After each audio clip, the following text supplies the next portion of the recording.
Linen cotton ഫാബ്രിക്കിലുള്ള unstitched suites ആണ് നമ്മളിപ്പോൾ കാണുന്നത്. രണ്ട് ഡിഫറെൻ്റ് ആയിട്ടുള്ള പാറ്റേൺ ഞാൻ കൊണ്ടുവന്നിട്ടുണ്ട്. അതിലൊന്ന് വരുന്നത് മെഷീൻ എംബ്രോയിഡറിയും അതുപോലെ ഡിജിറ്റൽ പ്രിൻറ്റും കൂടെ കോമ്പിനേഷനും ക്രോഷ്യ ലേസും കൂടെ വരുന്നൊരു പാറ്റേൺ. എല്ലാം പേസ്റ്റൽ കളേഴ്സാണ്. മറ്റൊന്ന് വന്നിട്ടുള്ളത് ഡിജിറ്റൽ പ്രിൻറ്റ്സ് മാത്രമായിട്ട് കുറച്ചൊരു ഡാർക്ക് ടോണിൽ വരുന്ന കോമ്പിനേഷൻസ് ആണ് ഉള്ളത്. അപ്പോൾ ഫസ്റ്റ് നമുക്ക് ഈ ഒരു പാറ്റേൺ കാണാം. പേസ്റ്റൽ കളർ ടോണിൽ വന്നിട്ടുള്ള ഫസ്റ്റ് ഷെയ്ഡ് വരുന്നത് ഒരു ബേബി ബ്ലൂ കളറിലാണ്. അതിൽ ഡിജിറ്റൽ പ്രിൻറ്റ്സ് ആണ് ഓൾ ഓവർ വരുന്നത്. അതൊരു പിങ്ക് കളർ കോമ്പിനേഷനിലോട്ടാണ് വരുന്നത്. ഒരു ഫ്ലോറൽ പാറ്റേൺ സ്കാറ്റേർഡ് ആയിട്ട് കിടക്കുന്ന പോലെ. പിന്നെ ഇടയ്ക്കൂടെ മെഷീൻ വർക്ക് കൊടുത്തിട്ടുണ്ട്. ചെറിയ വാട്ടർ സീക്വൻസ് വർക്കും വരുന്നുണ്ട് അതിൻ്റെ ഇടയ്ക്ക്. പിന്നെ ഇതിൻ്റെ യോക്ക് പോർഷനിലോട്ട് ക്രോഷ്യ ലേസ് അറ്റാച്ച് ചെയ്തിട്ട് ഒരു പടി പോലെ വന്നിട്ട് സെൽഫായിട്ടുള്ള ബട്ടൺ ചെയ്തെടുത്തിരിക്കുന്നതാണ്. അതുപോലെ തന്നെ ഇതിൻ്റെ ഹെം ലൈനിലോട്ടും ലേസ് അറ്റാച്ച് ചെയ്തിട്ടുണ്ട്. ബാക്ക് പോർഷനിൽ ഡിജിറ്റൽ പ്രിൻറ്റ്സ് തന്നെയായിട്ടാണ് വരുന്നത്. അപ്പോൾ ഇതാണ് ഇതിൻ്റെ ടോപ്പിൻ്റെ ഓവറോൾ ഡിസൈൻ വരുന്നത്. അടുത്ത് ഇതിൻ്റെ ദുപ്പട്ടയാണ്. ദുപ്പട്ട നല്ല സോഫ്റ്റ് ആയിട്ടുള്ള നല്ല ഫ്ലോയി ആയിട്ടുള്ള ദുപ്പട്ടയാണ്. ഒരു ചന്തേരി മസ്ലിൻ മിക്സ് ആയിട്ട് ചെയ്ത് വന്നിട്ടുള്ള ദുപ്പട്ടയാണ്. നല്ല ഫ്ലോയി ആണ്. സെയിം കളർ ടോണിൽ തന്നെ പ്ലെയിൻ ആയിട്ട് വന്നിട്ട് ടോപ്പിൽ കണ്ട ആ സെയിം ഫ്ലോറൽ ഡിസൈൻസ് സ്കാറ്റേർഡ് ആയിട്ട് കിടക്കുന്ന രീതിയിൽ എംബ്രോയിഡറി ചെയ്തിട്ട് ചുറ്റും ക്രോഷ്യ ലേസ് വരുന്ന രീതിയിലാണ് ദുപ്പട്ട ഡിസൈൻ ചെയ്തിട്ടുള്ളത്.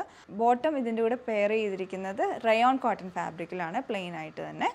ഇതുപോലെ വരും ഇതിൻ്റെ ഓവറോൾ ഡിസൈൻ. അടുത്ത ഷെയ്ഡ് ഇതിൽ വരുന്നത് ഒരു പീച്ച് കളറിലാണ്. ഇതുപോലെ വരും ടോപ്പ്. ദുപ്പട്ട എല്ലാം സെയിം പാറ്റേൺ ആണ് ദുപ്പട്ട, ബോട്ടം വന്നിട്ടുള്ളത്. ഇനി നമുക്കിതിൻ്റെ നെക്സ്റ്റ് ഷെയ്ഡ് നോക്കാം. അടുത്ത ഷെയ്ഡ് ഇതിൻ്റെ വരുന്നത് മിൻറ്റ് ഗ്രീൻ കളറിലാണ്. എല്ലാം അതേപോലെ തന്നെയാണ്. പിങ്ക് കളറിലുള്ള ഫ്ലോറൽ പാറ്റേൺ എല്ലാം അതൊരു സെയിം പാറ്റേൺ തന്നെയാണ്. ദുപ്പട്ട, പിന്നെ ഇതിൻ്റെ ബോട്ടം. ഇനി ഇതിലൊരു ഷെയ്ഡും കൂടെ അവൈലബിൾ ആണ്. നെക്സ്റ്റ് ഷെയ്ഡ് ഇതിൻ്റെ വന്നിട്ടുള്ള പിസ്ത ഗ്രീൻ ആണ്. ഇതുപോലെ വരും ടോപ്പ്, ദുപ്പട്ട ആൻഡ് ബോട്ടം. ഇങ്ങനെ 4 കളേഴ്സ് ഈ ഒരു ഡിസൈനിൽ അവൈലബിൾ ആണ്. ഇനി അടുത്ത് നമ്മൾ കാണുന്നത് ഡിജിറ്റൽ പ്രിൻറ്റ് മാത്രം ചെയ്തിട്ട് ലിനൻ കോട്ടൺ ഫാബ്രിക്കിൽ വന്നിട്ടുള്ളതാണ്. അപ്പോൾ ഇതിൻ്റെ ഫസ്റ്റ് ഷെയ്ഡ് വന്നിട്ടുള്ള ഒരു പേർപ്പിൾ ലൈല കളർ ടോണിലോട്ടാണ്. ഡിജിറ്റൽ പ്രിൻറ്റ്സ് ഓൾ ഓവർ ഇങ്ങനെ സ്പ്രെഡ് ചെയ്ത് കിടക്കുന്ന ഫ്ലോറൽ പാറ്റേൺ ആയിട്ട് തന്നെയാണ്. അപ്പോൾ അതിൽ ഒരു വൈറ്റ് ഓഫ് വൈറ്റ് കളർ ടോണും കൂടെ വന്നിട്ടുണ്ട്. ഫ്രണ്ടിലും ബാക്കിലും ഇതിൻ്റെ സെയിം പാറ്റേൺ തന്നെയാണ് വരുന്നത്. അടുത്ത് ഇതിൻ്റെ ദുപ്പട്ടയാണ്. ദുപ്പട്ട നല്ല ഭംഗിയുള്ള ദുപ്പട്ടയാണ് വന്നിട്ടുള്ളത്. അതും ഡിജിറ്റൽ പ്രിൻറ്റ്സ് തന്നെയാണ്. അതിൽ ഒരു ജോമെട്രിക് പാറ്റേൺ ചെയ്ത് വന്നിട്ടുണ്ട്. ഇതുപോലെ വരും ദുപ്പട്ട. അതും ലിനൻ കോട്ടൺ തന്നെയാണ്. പിന്നെ അതിൻ്റെ വീവിങ്ങിൻ്റെ ആ ഒരു കൗണ്ടിൽ കുറച്ച് വ്യത്യാസമുണ്ട്. അതുകൊണ്ട് കുറച്ചുകൂടെ ലൈറ്റാണ് ദുപ്പട്ട.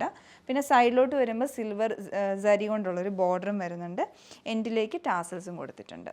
സിന്തറ്റിക് സിൽക്കിലാണ് ഇതിൻ്റെ ബോട്ടം പെയർ ചെയ്യുന്നത്. ഇതുപോലെ വരും ഫസ്റ്റ് ഷെയ്ഡ്. അടുത്ത ഷെയ്ഡ് വരുന്നത് ഒരു യെല്ലോയും മാംഗോ യെല്ലോയും കൂടെ മിക്സ് ആയിട്ട് വന്നിട്ടുള്ള ഷെയ്ഡാണ്. നല്ല കളറാണ്. ദുപ്പട്ടയെല്ലാം അതേപോലെ തന്നെ സെയിം ഇതാണ് ദുപ്പട്ട. പിന്നെ അടുത്തതിൻ്റെ ബോട്ടം, രണ്ടാമത്തെ കളറ്. ഇനി ഇതിൽ അടുത്ത ഷെയ്ഡ് വന്നിട്ടുള്ള കോറൽ റെഡ് കളറിൽ നല്ല ഭംഗിയുള്ള ഷെയ്ഡാണ്. ഇതിൻ്റെ റേറ്റ് വരുന്നത് 1799 റേഞ്ചിലാണ്. പിന്നെ അടുത്തതിൻ്റെ ദുപ്പട്ടയാണ്. ഇതാണ് ഇതിൻ്റെ ദുപ്പട്ട വരുന്നത്. ബോട്ടം വന്നിട്ടുള്ളത് സിന്തറ്റിക് സിൽക്കിൽ. ഇതിലൊരു കളറും കൂടെ നമുക്ക് അവൈലബിൾ ആണ്. ഫേൺ ഗ്രീൻ ഷെയ്ഡിലോട്ട് വരുന്നതാണ്. എല്ലാം നല്ല കളേഴ്സാണ്. ഇതാണ് ദുപ്പട്ട, ബോട്ടം. ഇതുപോലെ നമ്മൾ കണ്ടത് ലിനൻ കോട്ടണിൽ തന്നെയുള്ള 2 ഡിഫറെൻ്റ് ആയിട്ടുള്ള ഡിസൈൻസ് ആയിരുന്നു. നിങ്ങൾക്ക് ഇത് ഇഷ്ടപ്പെടുവാണെങ്കിൽ ഞങ്ങളുടെ വെബ്സൈറ്റ് ഓർഡർ പ്ലേസ് ചെയ്യുക, ഇല്ലെങ്കിൽ വാട്സപ്പ് ത്രൂ കോൺടാക്റ്റ് ചെയ്യാവുന്നതാണ്. Thanks for watching.